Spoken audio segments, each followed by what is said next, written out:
দীর্ঘ 40 দিনের টানটান উত্তেজনা ও সংঘাতের পর অবশেষে স্বস্তির বার্তা এলো আন্তর্জাতিক অঙ্গনে। যুক্তরাষ্ট্র ও ইরান 2 সপ্তাহের জন্য যুদ্ধবিরতিতে সম্মত হয়েছে, যা মধ্যপ্রাচ্যের সাময়িক হলেও আশা জাগিয়েছে স্থিতিশীলতার।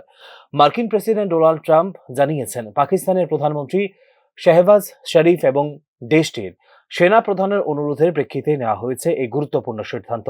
এটিকে একটি তাৎপর্যপূর্ণ অগ্রগতি হিসেবে দেখা হচ্ছে কূটনৈতিক মহলে। যুদ্ধবিরতির আগে পরিস্থিতি ছিল অত্যন্ত উত্তপ্ত, বিশেষ করে স্ট্রেট টু হরমাজ ঘিরে চরমে পৌঁছায় উত্তেজনা।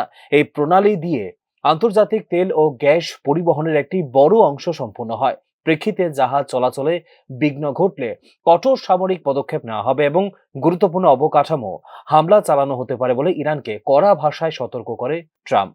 এদিকে প্রভাবশালী মার্কিন দৈনিক দ্য নিউ ইয়র্ক টাইমসের এক প্রতিবেদনে বলা হয়েছে, পাকিস্তানের মধ্যস্থতা এবং চীনা এর মতো মুহূর্তের কূটনৈতিক হস্তক্ষেপ গুরুত্বপূর্ণ ভূমিকা রেখেছে এই চুক্তির বাস্তবায়নে। পাকিস্তানি প্রথম 2 সপ্তাহে যুদ্ধবিরতি প্রস্তাব দেয়, যা পরে গ্রহণ করে ইরান। চুক্তির শর্ত অনুযায়ী যুক্তরাষ্ট্র ও ইসরায়েল সামরিক হামলা থেকে বিরত থাকবে এবং পাল্টা আক্রমণ বন্ধ রাখবে ইরানও। একই সঙ্গে হরমুজ প্রণালী দিয়ে তেল, গ্যাস সহ আন্তর্জাতিক বাণিজ্যিক জাহাজের নিরাপদ চলাচল নিশ্চিত করবে ইরানি বাহিনী। অন্যদিকে ইরান যুক্তরাষ্ট্রের কাছে 10 দফা একটি প্রস্তাব পাঠিয়েছে, যা নিয়ে ভবিষ্যতে আরো আলোচনা হতে পারে বলে জানিয়েছে প্রেসিডেন্ট ট্রাম্প।